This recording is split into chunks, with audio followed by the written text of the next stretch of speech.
on nature-based solutions, which is fortunately taken on a little bit additional support. We want forests and agriculture and ecosystems.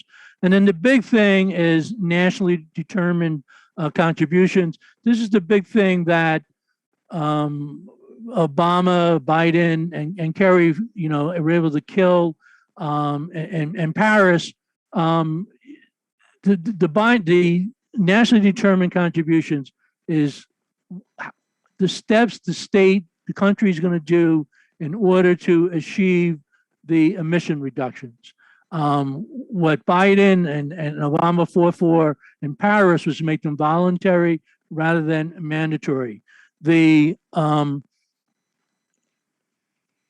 ones that have been agreed to so far worldwide will actually result in about a 16% increase in global emissions. The global Greens have been organizing for COP26. The global Greens represents the Green parties around the rest of the world. In the rest of the world, the Green Party actually is in part of the national government. In fact, the Greens are the environmental ministers in at least 4 countries. The Greens will have a pretty sizable delegation at Glasgow. We need climate justice. We need to ensure that the global South and indigenous peoples are at the heart of negotiations. We really need to focus on getting to the 1.5 degrees rather than the 2 degrees. 2 degrees really is what they've agreed to at this point. We need a just transition. We need climate finance. We need more money, for the third world countries. The last thing I will say is that there's a global day of action for climate justice on November 6th. This is all over the world. It's the Saturday. It's in the middle of COP26. There's been hardly any planning so far here in the United States for people to do something on November 6th. COP is becoming a much bigger issue in Europe. You assume as we get closer to November, but it's only 3 weeks away at this point, that as the world press begins to focus more on COP26, that the climate movement in the United States will begin to focus more attention on that. So I'm going to stop there, partly because also my slides are not working. And I'm going to introduce Faith Longo, Sunali Silua, who is a Cherokee Sacred Pipe Carrier. She's a longtime Green Party member, and she's a founding member of the Indigenous Caucus, which is being put together in the Green Party at the moment. And she's also been active in the march against Monsanto, as well as being a poet. So I'm turning it over to you. Well, and thank you. I appreciate you inviting me to this forum. And Mark, if you could stop screen sharing. Yeah, there's something wrong. Here we go. Thank you. Okay. Hey. I am Sunale Hasilua, and I am here to tell you that Indigenous wisdom is ecological wisdom. And because of that, I have been involved in the forming of an Indigenous Caucus to bridge the gap between Native Americans and US politics. We are the stewards of Mother Earth. And we, no matter what part of the world we stand upon, we have passed on the wisdom of how to walk upon the Mother Earth softly from generation to generation. We have waited for our voices to be heard. And I am hoping, I have been working for years as the recruiter for the Indigenous Caucus for the Green Party, hoping to bring our voices to the politics of the future. The Green Party is the one that I feel that would always have always heard us. That is why I have been a Green Party member for ever since I have been registered. And I feel like they're the ones that would understand of people that revere the very earth that is being polluted by modern industry. We have to be part of that conversation. We have to be part of the future. We have it is time for us to share the red road as we were instructed. And that we have to do for the next 7 generations, for our next 7 generations, for everyone's next 7 generations. That as Tom has spoken, that is part of our original teachings. And that original teachings isn't just for us, it's for everyone. And everyone has to listen. This caucus is our way to reach out to Native Americans and Indigenous all over the world, whether affiliated with the tribe or not. And so I wanted to speak about that and to let everyone know that there is a sign up on the website for the caucus, which is still forming, but we need everyone's support.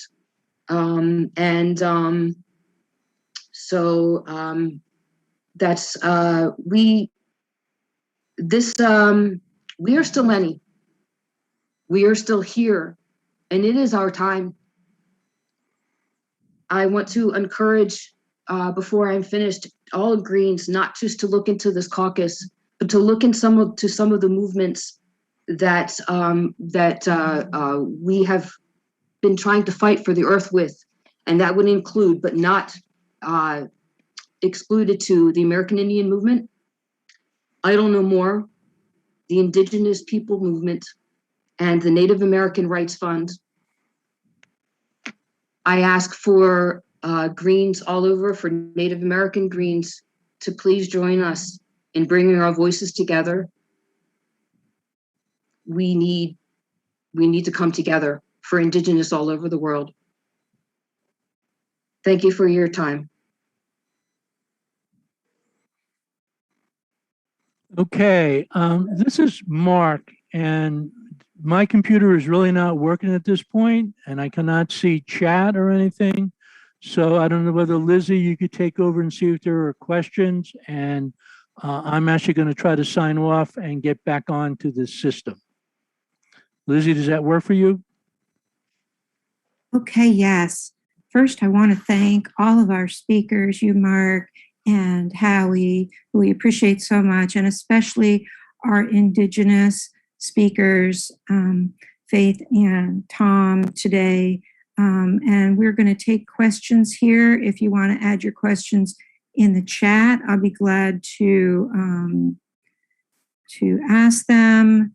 And because I'll have to go way up to the chat to find some early ones, I apologize if they're not in the order in which they were posed. Question from Grace.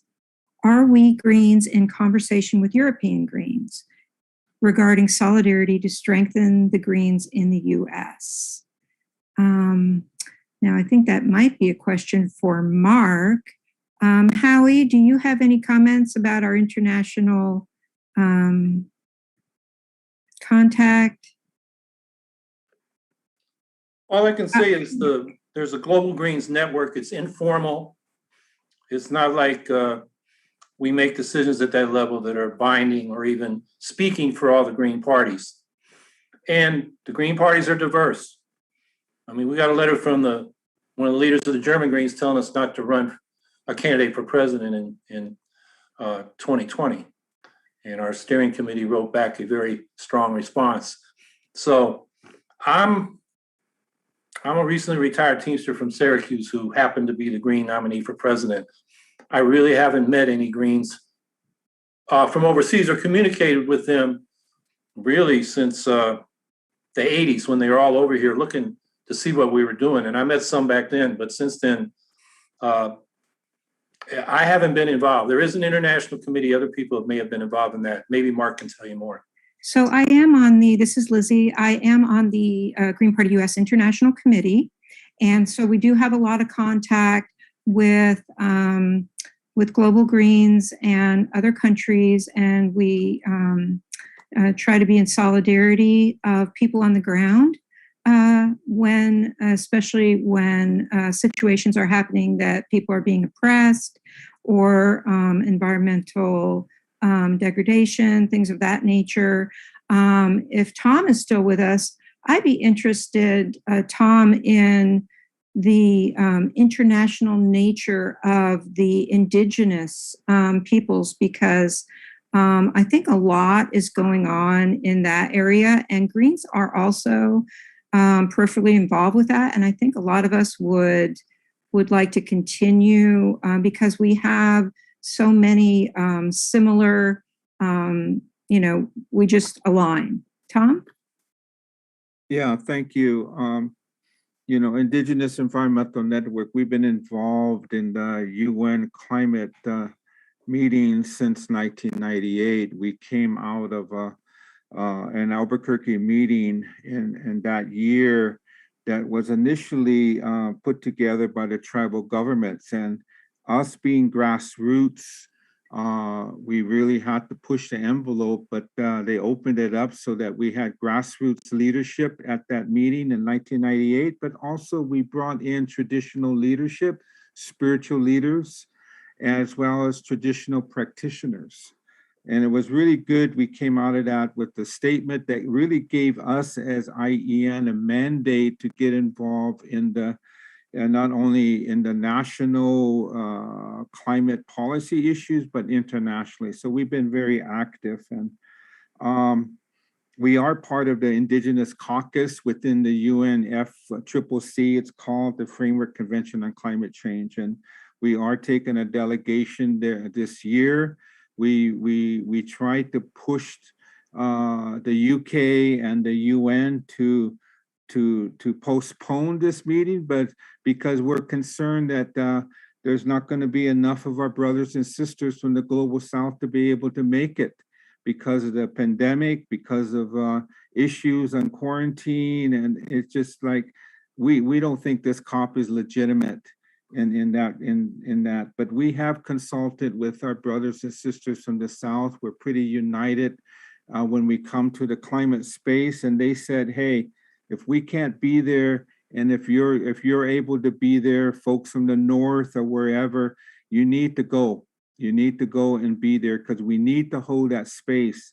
If you remember in 2019 in Madrid, we were part of a big movement in the COP with allies, and we had a big march there. And they railroaded a lot of us outside the doors to push us outside of the meeting, but we were able to get back in. I was being interviewed by Amy Goodman at that time. That one moment right there when they were trying to get us outside the door and push us out of the UN meeting. But yeah, it's been a corporate takeover, but the indigenous peoples are pushing indigenous rights and the rights-based approach. But also, we're seeing BS. It's been a corporate takeover. There's the Paris Agreement is nothing but a trade agreement. People that research what I've said, it's nothing but a trade agreement. It has nothing to do about legally binding commitments of the government to reduce their emissions. It's business as usual. But we need to be there. We need to lift up these issues, and there's so many false solutions as what's been mentioned on this call. Thank you. Yes, so many false solutions. And we just saw that with the UN Food Summit as well, the corporate takeover and the boycott by smaller farmers and small producers, because it just, there has no integrity to it. Lizzie, yeah, I'll just back. mention I'm back, but maybe you should follow up in the questions. I don't know which questions in the chat have already been addressed or not. Well, there was some questions about COP and Greens, if we're going. And I have to just mention before you take over, just a response to Tom, that it is ableist to have a summit when the inequality of vaccine and safety obviously is just so great. So I think if there's ways that we can support the indigenous community and in amplifying their message about that, that's something that we can do. Right. I mean, I'll just say on the COP, obviously many people, from our movement are very concerned about the vaccine issue. It is something that people have been working on, but it's certainly not from solved. Since this is being held in Glasgow, it's actually being hosted by UK and partially by Italy. And the Greens in UK are among the more progressive worldwide in terms of their position on climate change. To be honest, some of the others are a little bit more moderate. So a lot of the demonstrations is being organized right now out of United Kingdom. The Global Greens, does have a delegate itself, a delegation besides individual countries. At this point, no one from the United States is on that. It's maybe 15 people or so. As I mentioned earlier, they are calling for people to try to do demonstrations around the world on November 6th. When I looked at the map recently, there wasn't a single one listed for the United States. My guess is that's not completely accurate, but this is something where the Greens really could take, a lead. And there are, groups like the COP26 Coalition, which do represent a lot of the both indigenous populations, but also people in the global South. And, the Global Greens has held a number of webinars on COP26. And it's actually been very interesting to listen to people speak from Lebanon and Egypt and Argentina and other South American countries. There's been a very good, representation. It's not just the industrial nations where the Green Party has been represented, but it's also been in the global South. And that's why, besides the mandated emission cuts and keeping to 1.5 degrees, really trying to get across this concept of global reparations. And it's not just money, it's also resources and technology. A lot of what's gone on has been the extraction industry, and that basically the empires have extracted, the resources from the global South to burn and create climate pollution, and now they don't have the wealth like we do. But are there other questions?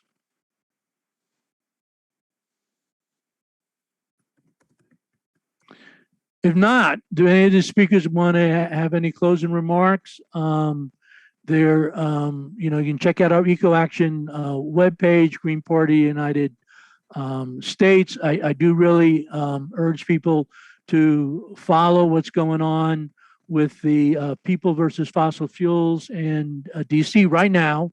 And I think 150 or so people arrested today. There'll be more arrests every single day of the week. If you're close enough, try to get down there, but also try to promote it on social media, to tweet it out, put it on Instagram, share it on Facebook. They are streaming it live from it. But did any other speakers, you want to do your closing ceremony? Tom Goldtooth put in the chat that he suggests to go to the webpage climatefallsolutions.org. That's coming from the Indigenous Environmental Network. And Faith, is there something that you would like to add at the end? I was just going to do a brief smudging for everyone, if that is all right. Thank you.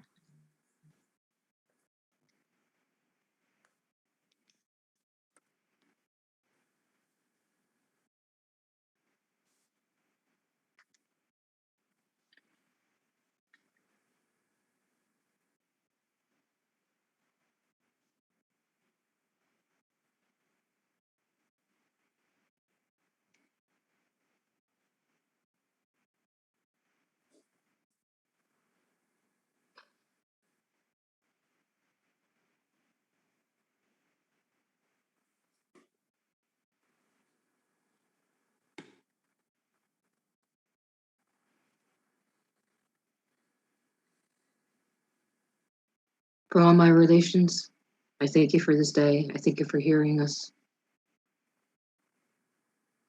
Thank the Creator for this moment.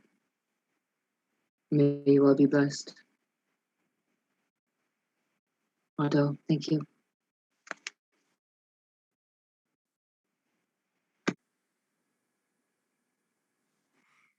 Thank you, Faith. We are going to have an EcoAction Committee meeting at about 9:10 for EcoAction Committee members who want to remain on. Otherwise, I guess, thank you. Unless any other speakers have any final words, check out the gp.org national website, and you can also share this.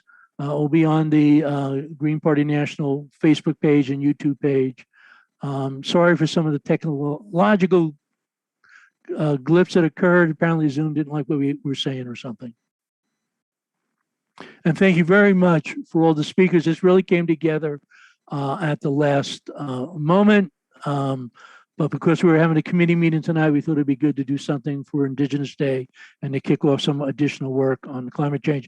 Really want to thank Michael O'Neill, who is the, communications director for the Green Party, for stepping in to help us out. And thank you, Lizzie, for all the work that you did in trying to help recruit some of the speakers this evening.